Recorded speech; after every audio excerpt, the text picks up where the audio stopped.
The Kremlin sees no breakthroughs on important issues after the Putin-Biden video summit, and Great Britain's foreign minister is now making it clear that a Russian invasion of Ukraine would be a mistake at least. So, the video summit of Russia's President Vladimir Putin and US President Joe Biden came to an end after just 2 hours. The Kremlin then drew a quite sober conclusion.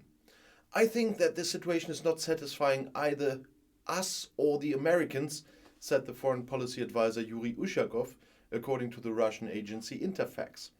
There have been no breakthroughs on important issues. The relationships are a cause for concern, but both sides have shown their will to continue working on it. The US has been accusing Russia of deploying troops not far from the border with Ukraine for weeks. A Russian invasion of the ex-Soviet republic is feared. Russia, in turn, accuses Ukraine of having deployed more than 120,000 soldiers on the border to the separatist areas. The British Foreign Minister Liz Truss found clear words for Putin. If Russia attacks Ukraine, Moscow will make a mistake. She warned the Kremlin chief. Russia must recognize Ukraine's independence. When asked whether Britain would support sending more troops in support of Ukraine through NATO or directly from Britain, she said, "We are also discussing other measures with our allies, such as economic measures and diplomatic measures that can be taken. But we are very clear that we stand on the side of Ukraine in the face of this aggression." Ukraine drew a positive conclusion from the video summit. Foreign Minister Dmytro Kuleba said he was confident that Putin had received some clear and strong signals. He said, "The contact itself serves as a deterrent and de-escalation." He said that in a written statement. "We welcome the decision and the decisive diplomatic engagement of the USA in the effort to bring Russia back to the negotiating table.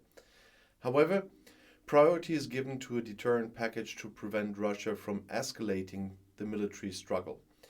Ukrainian President Volodymyr Zelensky and Biden would discuss further coordination to prevent Russia from invading and to revive the peace talks in the Normandy format.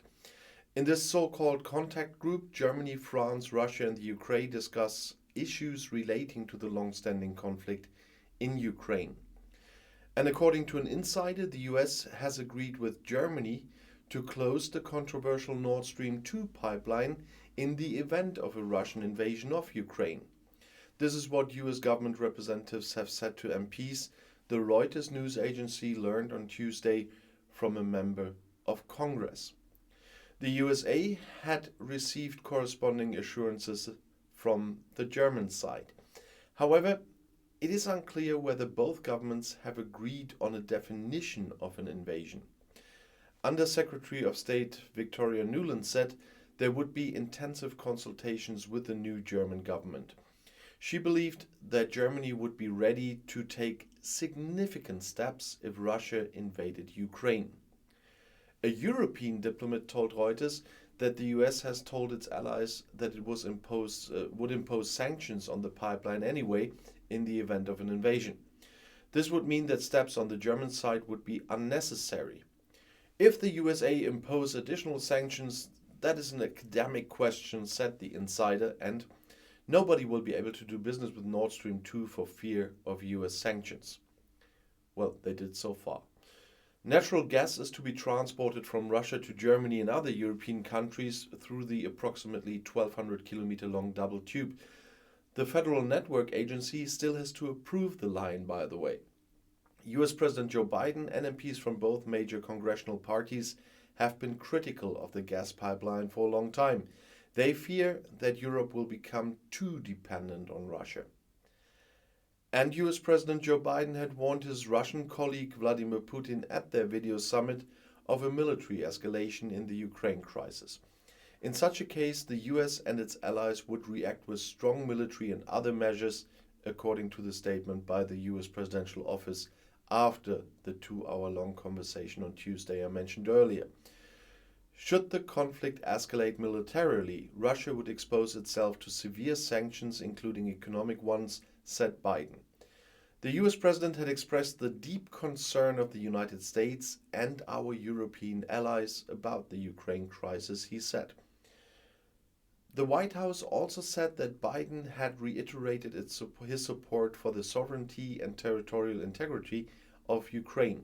He called for de-escalation and a return to diplomacy. The video summit was overshadowed by massive tensions in the Ukraine conflict. Originally, a longer exchange was expected. The Kremlin had previously stated that, given the multitude of conflict issues, it could be a very long conversation. NATO is alarmed by reports of alleged Russian plans to attack Ukraine. Moscow, on the other hand, rejects the accusation of aggression and in return accuses Ukraine of having deployed more than 120,000 soldiers on the border to the eastern Ukrainian separatist regions of Donetsk and Luhansk. After his conversation with Putin, Biden wanted to consult with the outgoing Chancellor Angela Merkel, the French President Emmanuel Macron, the British Prime Minister Boris Johnson, and the Italian Prime Minister Mario Draghi, as the White House announced, and they will have done that because Merkel is now Scholz, so to speak. In a meeting the day before, the allies had already agreed to stay in close contact with one another in order to develop a coordinated and comprehensive concept in response to Russia's military rearmament at the border of Ukraine. Even before Biden's talk with Putin, the US had threatened the government in Moscow with serious consequences in the event of a military escalation in the Ukraine conflicts. The costs would be very high if Russia decides to proceed in this way, said a government official in the USA. Putin would then have to reckon with considerable economic countermeasures by both the Europeans and the United States. While the White House initially did not broadcast any TV images of the summit, Russian state television showed Putin at his desk in front of a screen on Tuesday. "Good to see you again," said Biden in greeting. Unfortunately, the Kremlin chief was not at the G20 summit in Rome at the end of October. Next time, he wants to meet Putin personally again, said the US president. Kremlin spokesman Dmitry Peskov emphasized that no breakthroughs were to be expected from the summit. "It is a work meeting at a very difficult time," he said. A few hours before the switch, which was therefore led via a special protected and tap-proof line, warnings had come from Moscow again with a view to Ukraine. "Russia has no plans to attack anyone, but we have our fears and our red lines," Peskov said before the video summit. Last week, Putin said that the relocation of NATO's military infrastructure to Ukraine could represent such a red line from the Russian perspective.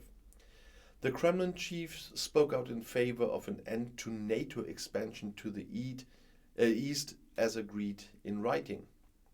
And now Chancellor Olaf Scholz expressed concern about the Russian troop development on the border with Ukraine.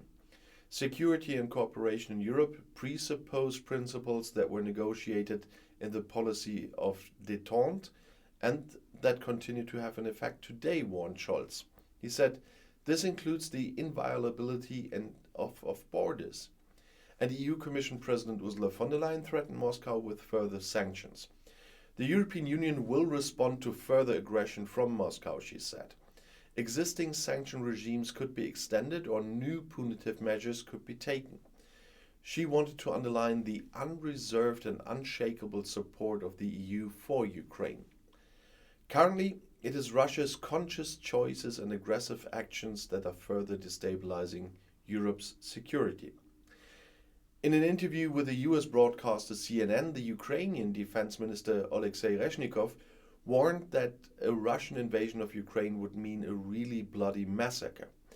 Moscow in turn demanded a guarantee from Kiev not to attack the areas in Donbas controlled by the pro-Russian separatists. In the event of an attack by Ukraine, Russia's military doctrine would clearly provide for an invasion, because many Russian citizens also live in Donbas. As heads of state, Putin and Biden first met personally in Geneva in June. The video summit on Tuesday should also have focused on cybersecurity in both countries, as well as the Iranian nuclear program and other international conflicts. And I'll see you in my next video. Bis gleich.